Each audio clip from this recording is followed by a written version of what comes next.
आपल्या महाराष्ट्राचं लाडकं व्यक्तिमत्व म्हणजेच पु ल देशपांडे यांचा 12 जूनला 25वा स्मृतिदिन आहे आणि सुनीताबाई देशपांडे यांचं जन्मशताब्दी वर्ष आहे आणि हे वर्ष अधिक सुंदर होणार आहे कारण पु ल देशपांडे यांचीच अजरामर कलाकृती म्हणजे सुंदर मी होणार पुन्हा एकदा रंगभूमीवर दाखल होत आहे आणि या नाटकाची सगळीकडे सध्या उत्सुकता आहे. कलाकारांची भट्टी खूप छान जमून आली आहे आणि कायमच आपल्या विनोदी शैलीने प्रत्येक भूमिकेत रंग भरणारे सुप्रसिद्ध अभिनेते अभिजित चव्हाण एका वेगळ्या भूमिकेतून आपल्या समोर येत आहेत. आता आपल्या सोबत आहेत अभिजित चव्हाण.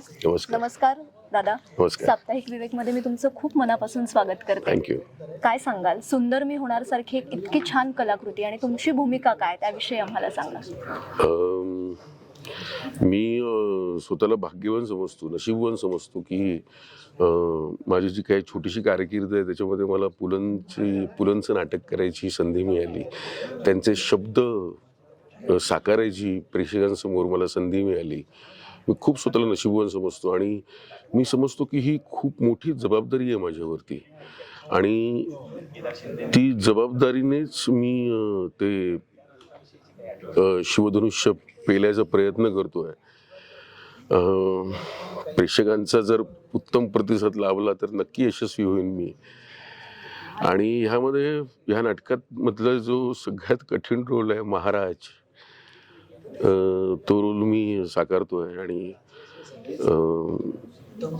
दिग्दर्शकाने जो माझ्यावर विश्वास दाखवला आहे की माझा जो पूर्व इतिहास आहे माझ्या भूमिकांचा की ॲडिशन्स घेणं, नवीन नवीन सीन निर्माण करणं, धमाल करणं, धतिंग करणं, धुमाकूळ घालणं, त्यापेक्षा हा रोल कम्प्लिटली वेगळा आहे. आणि जो दिग्दर्शकाने विश्वास दाखवला तो विश्वास सार्थ करण्याचं इतकं टेन्शन आहे माझ्यावरती. आणि त्यामध्ये पुलंचे शब्द, वेड लावणारे शब्द आहेत, म्हणजे शब्द नाही आहेत, कविता आहेत. म्हणजे मी तर म्हणतो ना की हे नाटक नाही आहे, ही मैफिल आहे आणि प्रत्येक कलाकार येऊन त्याच तोडीने त्याच तडफेने ते स्वतःचं गाणं सुरू करतो आणि ती मैफिल पुढे पुढे नेत जातो.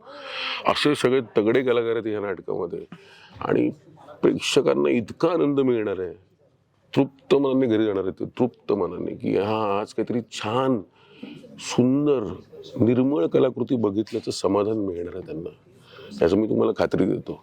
नाही, आणि आता जर आपण पाहिलं तर पुनरुज्जीवित नाटकं अनेक येत आहेत आणि त्यांना प्रेक्षकांचा खूप छान प्रतिसाद मिळतोय. त्यामुळे या नाटकाला सुद्धा छान प्रतिसाद मिळणार हे तर नक्कीच. पण जेव्हा राजेश सरांनी फोन केला किंवा ही भूमिका आली तेव्हा पहिल्यांदा काय विचार मनात आला? कारण विनोदी भूमिकांपेक्षा वेगळी भूमिका, त्यामुळे ते चॅलेंज होतं. नाही म्हणजे तसे मी सिरियस रोल खूप केलेले आहेत, पण जेव्हा मला राजेशने विचारलं की सुंदर मी होणार मी करतोय, तू करायचंयस, म्हटलं यार मी ते नाटक तर बघितलेलं नाही आधी, पण मी वाचलंय नाटक, मी कुठलं रोल करायचं इच्छा आहे तुझी? तू बोला की महाराज. म्हटलं अरे राजेश, अरे यार तो रोल खूप कठीण आहे आणि खूप वयाने मोठा असणारा रोल आहे तो, मी कसं काय तो पेलवेन? बोला काय नाही करशील तू हो पुढे, मी आहे मागे, तू फक्त मेहनत करण्याची तयारी दाखव. म्हटलं मेहनत तर मी 100% देईन, त्याबद्दल काही वादच नाही, पण हे मला जमेल नाही यार मी म्हणजे. आणि मला इतकं टेन्शन आलेलं त्या गोष्टीचं. ते नाटक घेतल्यानंतर 8 दिवसांनी मी असा विचार केला, यार मी हे नाटक घेऊन मूर्खपणा तर करत नाही आहे ना, मी काय करतोय? जा ना, अरे तुझी सिरियल चालू आहे, तू फिल्म्स करतोयस, वेबसिरीज करतोय, कशाला या नाटकात असून डोक्याला टेन्शन घेतोयस? आराम कर, चिल कर. पण म्हटलं नाही यार, जर मी हे नाटक केलं तर मी स्वतःला सिद्ध करू शकेन आणि त्यात सुद्धा पुलंचं शिवधनुष्य पेलण्याचं जे किमान मी धैर्य तरी दाखवलं तर खूप जबाबदारी आली, खूप जबाबदारी. म्हणून तुम्हाला सांगतो ना, माझी झोप उडाली. म्हणजे बिछाण्यावर उशीवर डोकं ठेवताना हाच विचार असतो, सुंदर मी होणार. उठल्यावरती पहिला विचार सुंदर मी होणार. कुठलंही काम काहीही करत असलं तरी सतत माझ्या डोक्यातली एक तार ती सुंदर मी होणार ती वाजत असतेच. इतकं त्या नाटकामुळे मी वेढला गेलोय. आता 2 दिवसात त्या नाटकाचा शुभारंभ आहे आणि मला नक्की खात्री आहे की प्रेक्षक प्रतिसाद देतील, कारण पुलंवरचं प्रेम अख्ख्या महाराष्ट्राचंच आहे. खूप प्रेम करतात लोक पुलंवरती आणि ते नाटक सुद्धा तसंच आहे, प्रेम करण्यासारखंच नाटक आहे. मी तुम्हाला सांगतो ना, मैफिल आहे ही, आणि आम्ही मैफिल तुमच्यासमोर सादर करणार आहोत. या तुम्ही बघायला ती. आणि आपले प्रेक्षक दाद देणारच. नक्कीच पण नक्कीच. जसं पुलं वाचलेलं असतं, आपण वाचन करत असतो, पण आता या नाटकाच्या या सगळ्या प्रवासादरम्यान तुम्हाला गवसलेले पुलं कसे आहेत? मला तर म्हणजे दर दिवशी त्यांचा वेगळा पैलूच माझ्या समोर येतो. जेव्हा जेव्हा मी त्यांची डायलॉग्स बोलायला मी सुरुवात करतो, जेव्हा मी फोकस होतो, तेव्हा दर दिवशी मला त्या वाक्यांचा एक वेगळा आणि दिग्दर्शकाला हवा असेल, अपेक्षित असलेला मला अर्थ सापडतो. आणि मला वाटतं यार, हे कसं काय सुचलं असेल पुलंना असं वाक्य लिहायला. आणि म्हणजे शब्द प्रभूच आहेत ते. आणि अशी मराठी ऐकायला मिळणं, बोलायला मिळणं हे नशीबवान लोकांचंच काम आहे. आणि मी खूप नशीबवान आहे याबाबतीत. आता पुनरुज्जीवित नाटक आहे म्हटल्यावर ज्यांनी हे आधी पाहिलंय ते लोक तर येणारच परत. Yes. पण तरुणांना काय सांगाल? कारण तरुणांनी हे नाटक पाहणं गरजेचं आहे, तर त्याविषयी काय? मी तरुण प्रेक्षक वर्गाला हेच सांगेन की कॉमेडी नाटकं हे सगळं बघायला मिळतंच, पण आपल्या मातृभाषेतल्या अशा एका हिऱ्याची ओळख तुम्हाला झालीच पाहिजे. हे नाटक तुम्ही हवं असेल तर सारखं सारखं बघायला येऊ नका.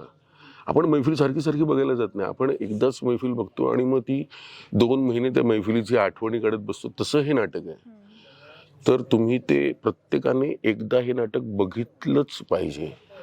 आणि ह्या नाटकातले कलाकार, छोटे मोठे सगळे कलाकार ज्या मेहनतीने हे सादर करतात ना, खूप कौतुकास्पद आहे, खूप कौतुकास्पद आहे. आमचा दिग्दर्शक तर अत्यंत हुशार आहेच. त्याचं तर म्हणजे पूर्व इतिहास तर जबरदस्तच आहे. आणि ह्या नाटकाने सुद्धा त्याच्या कारकिर्दीला चार चांद लावेल तो, प्रश्नच नाही. आणि मी सगळ्यांनाच आवाहन करेन की ज्यांनी हे नाटक बघितलं नाहीये, बघितलंय त्यांनीही या आणि मैफिल अनुभवून जा. आणि नाटक या माध्यमाविषयी काय सांगशील? नाटक हे माध्यम ऑलवेज म्हणजे मी तुम्हाला सांगतो ना, मी म्हणजे स्क्रीनवरती मी खूप माध्यमं मी काम करतो. प्रत्येक माध्यमांमध्ये मी जवळजवळ काम केलेलं आहे स्क्रीनवरच्या.